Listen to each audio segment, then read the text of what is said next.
Hello दोस्तों, आप सभी का स्वागत है मेरे यूट्यूब चैनल में। आज की कहानी है उसकी बाहों में भाग 16। निर्भय आरोही को काफी इंटेंस नजरों से देख रहा था और जब उसने आरोही की कमर को पकड़कर खुद से चिपका लिया और अब उसकी तरफ देखकर बोला, कहाँ जा रही हो आरू? अलग अलग शावर लेने से अच्छा है क्यों ना हम साथ में ही शावर ले लें।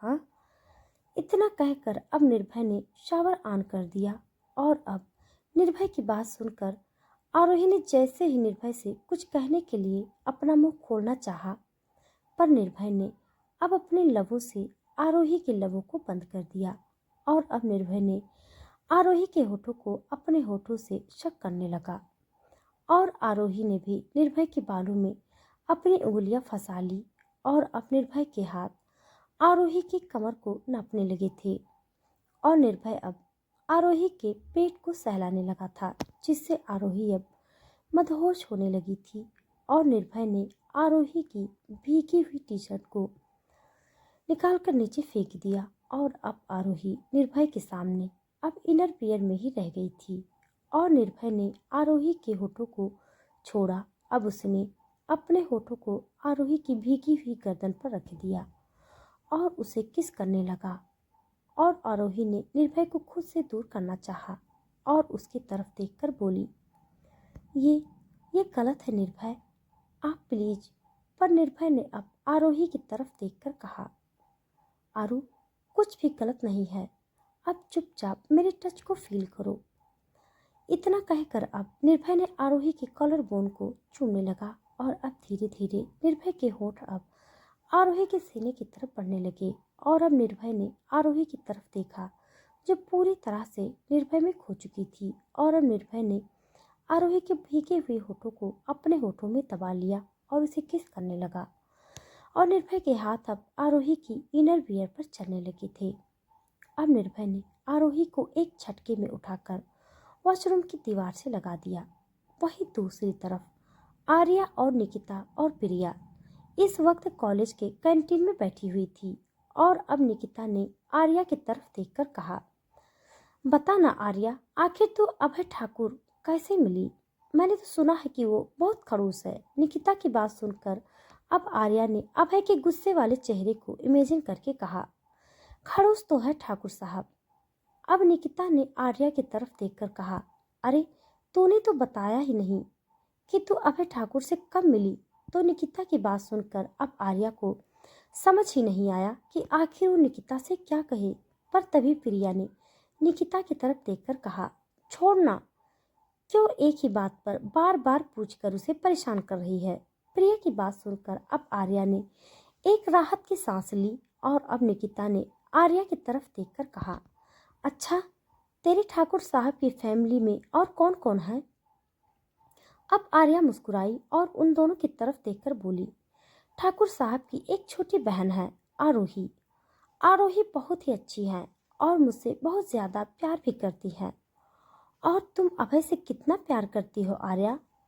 विहान की आवाज को सुनकर अब आर्या चौंक गई और अब उसने विहान की तरफ देखा और अब उसकी तरफ देखकर बोली, आप कैसे हैं विहान सर? आर्या को खुद के लिए परेशान होता हुआ देखकर अब विहान फीका सा मुस्कुराया और अब उसने आर्या की तरफ देखकर कहा, मैं ठीक हूँ, तुम्हें मेरी फिक्र करने की जरूरत नहीं है, बल्कि मुझे तो तुमसे पूछना चाहिए कि तुम उस इंसान के साथ इतनी खुश कैसे हो सकती हो जिसने तुम्हारे साथ। विहान अपनी बात पूरी करता उससे पहले ही आर्या ने अब विहान की तरफ देखकर अपना चेहरा ना में हिलाया तो अब विहान ने गुस्से से अपनी मुट्ठियां भींच ली और अब उसकी तरफ देखकर बोला, अपना ख्याल रखना आर्या, मैं अब चलता हूँ। इतना कहकर अब विहान वहां से चला गया और आर्या विहान की तरफ देखती ही रह गई और अब निकिता ने आर्या की तरफ देखकर कहा, ये विहान सर क्या कह रहे थे? कुछ भी तो नहीं निकिता।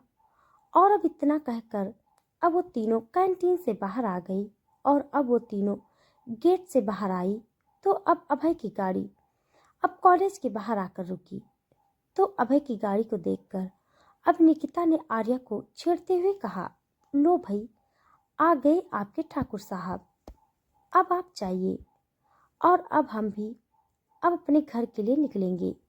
निकिता को इस तरह खुद को छेड़ते हुए देखकर अब आर्या ने निकिता की तरफ घूर कर देखा और बोली, चुप करना निकिता।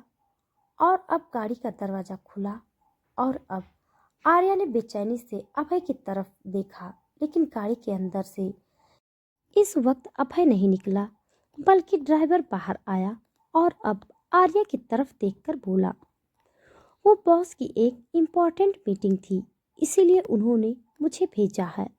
ड्राइवर की बात सुनकर अब आर्या ने उसकी तरफ देखकर कहा, कोई बात नहीं, आप चलिए। इतना कहकर अब आर्या ने निकिता और प्रिया को बाय किया और अब कार में बैठकर ठाकुर मेंशन के लिए निकल गई। और आर्या के जाने के बाद अब जैसे ही निकिता और प्रिया वहां से जाने लगी, तभी अचानक से एक कार उनके सामने आकर रुकी और उसमें से अभय बाहर निकला, जिसने इस वक्त व्हाइट कलर की शर्ट और पैंट पहन रखी थी और अभय ने अपने शर्ट की स्लीव्स को मोड़कर कलाई तक कर रखा था। अभय को देखकर अब निकिता और प्रिया चौंक गई और अब उन्होंने अभय की तरफ देखकर कहा, मिस्टर ठाकुर, आप यहाँ? निकिता की बात सुनकर अब अभय ने निकिता की तरफ देखकर कहा, हाँ, वैसे आर्या कहाँ है? अभय की बात सुनकर अब निकिता और प्रिया ने हैरानी से एक दूसरे की तरफ देखा। दूसरी तरफ ठाकुर मेंशन आरोही और निर्भय इस वक्त वॉशरूम में थे और निर्भय इस वक्त आरोही की गर्दन को चूम रहा था कि आरोही निर्भय के होठों को अपनी गर्दन पर महसूस करके बेचैन हो रही थी। और अब निर्भय ने आरोही के पैरों को खुद की कमर पर बांधा और उसे लेकर अब बेडरूम में आया। बेड पर आकर अब निर्भय ने आरोही को बेड पर धक्का दे दिया और खुद उसके ऊपर चढ़कर अब निर्भय ने आरोही की क्लीवेज की तरफ देखा, जिनमें इस वक्त तूफान मचा हुआ था। निर्भय अब मदहोशी से आरोही के सीने पर झुका और अब उसने आरोही की इनर वियर को निकाल कर नीचे फेंक दिया। तो ये महसूस करके अब आरोही ने अपने सीने को अपने हाथों से छुपा लिया। तो अब निर्भय ने आरोही की तरफ देखा, जिसका चेहरा शर्म से लाल पड़ गया था। और अब निर्भय होश में आया और अब उसने आरोही की तरफ देखा, जिसकी आंखों में नमी तैर रही थी, क्योंकि आरोही अभी इन सभी चीजों के लिए तैयार नहीं थी। और उसकी आंखों में नमी देखकर अब निर्भय ने अपनी आंखें बंद कर ली और अब आरोही को ब्लैंकेट से कवर करके निर्भय ने आरोही को खुद से सीने से लगा लिया और आरोही भी निर्भय के सीने से किसी छोटे बच्चे की तरह लग गई और सिसकने लगी। तो अब निर्भय ने आरोही की कमर को सहलाते हुए कहा, सॉरी बच्चा, प्लीज रो मत ना। निर्भय की बात सुनकर अब आरोही ने कुछ नहीं कहा और अब निर्भय ने और भी ज्यादा समाते हुए उसकी गर्दन में अपना चेहरा छुपाकर सो गई। आरोही की इस हरकत पर अब निर्भय मुस्कुराया और उसने आरोही के माथे को चूमकर खुद से और भी चिपका लिया। वहीं दूसरी तरफ अभय ने जैसे ही निकिता और प्रिया से सवाल किया कि आर्या कहाँ है, तो अब निकिता और प्रिया ने हैरानी से अभय की तरफ देखा और बोली, आर्या वो तो घर चली गई। उन दोनों की बात सुनकर अब अभय चौंक गया और अब उनकी तरफ देखकर बोला, व्हाट? पर कब? मैंने उसे कहा था ना कि मैं उसे शाम को लेने आऊंगा। ओ गॉड स्वीट हार्ट। अब निकिता ने अभय की तरफ देखकर कहा, आपने ही तो उसे ड्राइवर को लाने के लिए भेजा था। निकिता की बात सुनकर अब अभय का एक्सप्रेशन चेंज हो गई और अब निकिता ने उनकी तरफ देखकर कहा, आप शायद मीटिंग में बिजी थे, इसीलिए तो आपका ड्राइवर आर्या को पिक करने के लिए आया था और अभी थोड़ी देर पहले ही तो आर्या यहाँ से घर के लिए निकल गई थी। निकिता की बात सुनकर अब अभय को कुछ गलत होने का अंदेशा हुआ और अब उसने उन दोनों की तरफ देखकर कहा, कौन से रास्ते से आर्या घर के लिए निकली थी? तो अब निकिता ने अभय को बताया कि आर्या इस तरफ से ठाकुर मेंशन के लिए निकली थी और अब गुस्से से कांपते हुए अभय तुरंत अपनी गाड़ी में बैठा और अब उसने अपनी कार हाईवे की तरफ बढ़ा दी। और निकिता और प्रिया ने अभय को इतने गुस्से में देखकर एक दूसरे की तरफ देखकर बोली, ये मिस्टर ठाकुर इतनी गुस्से में क्यों गए? वहीं शहर में सुनसान एक रास्ते पर आर्या की कार चल रही थी और अब आर्या को वो रास्ता काफी अजीब लगा, क्योंकि सुबह जब वो अभय के साथ ठाकुर मेंशन से निकली थी तो वो रास्ता काफी अलग था, लेकिन इस रास्ते पर तो कोई दूर दूर तक नजर ही नहीं आ रहा था। और ये देखकर अब आर्या को डर लगने लगा था। और अब आर्या ने ड्राइवर की तरफ देखकर कहा, आप ये कहाँ जा रहे हैं भैया? ये रास्ता तो ठाकुर मेंशन की तरफ नहीं जाता है। तो अब आर्या की बात सुनकर अब ड्राइवर ने आर्या की तरफ तिरछी मुस्कुराहट के साथ देखा और अब उसकी तरफ देखकर बोला, तो मैंने कब कहा कि ये रास्ता ठाकुर मेंशन की तरफ जाता है मैडम जी? उस आदमी की आवाज़ सुनकर जब आर्या को डर लगने लगा था और अब उसने तुरंत अपने फ़ोन से अभय को कॉल करना चाहा, पर उससे पहले ही उस आदमी ने अब कार एक झटके में जंगल में छोड़ दी और अचानक ब्रेक लगाने की वजह से आर्या का चेहरा अब कार की खिड़की से लगा और आर्या के माथे पर चोट लग गई और उसमें से खून बहने लगा।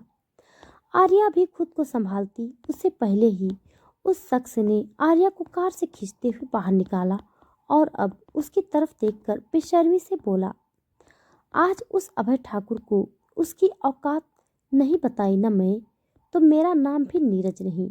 उसने मेरे भाई को जान से मारा था ना, तो आज मैं उसकी प्यारी बीबी की जान लूंगा। नीरज ने अब आर्या को ऊपर से नीचे की तक काफी गंदी नजरों से देखा और अब उसकी तरफ देखकर बोला, वैसे मानना पड़ेगा तू तो सच में काफी खूबसूरत है। आखिर अभय ठाकुर की बीवी जो हो तुम। और वैसे भी अभय ठाकुर कभी घाटे का सौदा नहीं करता है। नीरज की उन घटिया बातों को सुनकर अब आर्या ने नीरज की तरफ नफरत से देखा और अब उसकी तरफ देखकर बोली, खबरदार अगर मुझे हाथ भी लगाया तो तुम जानते नहीं हो ठाकुर साहब को। अगर उन्हें पता चला ना कि तुमने मेरे साथ एक घटिया हरकत करने की कोशिश की है तो वो तुम्हारी जान ले लेंगे। आर्या की बात सुनकर अब नीरज का चेहरा गुस्से से कांपने लगा और अब उसने आर्या के बालों को पीछे से अपनी मुट्ठियों में भींच लिया और अब आर्या की तरफ देखकर बोला, बहुत घमंड है ना तुझे तेरे ठाकुर साहब पर, तो आज तेरा ये घमंड मैं जरूर तोड़ूंगा। इतना कहकर अब नीरज आर्या को खींचते हुए अपने साथ लेकर जाने लगा। तो दोस्तों आज के लिए बस इतना। इसके आगे का भाग जानने के लिए आप सब मेरे साथ बने रहिए।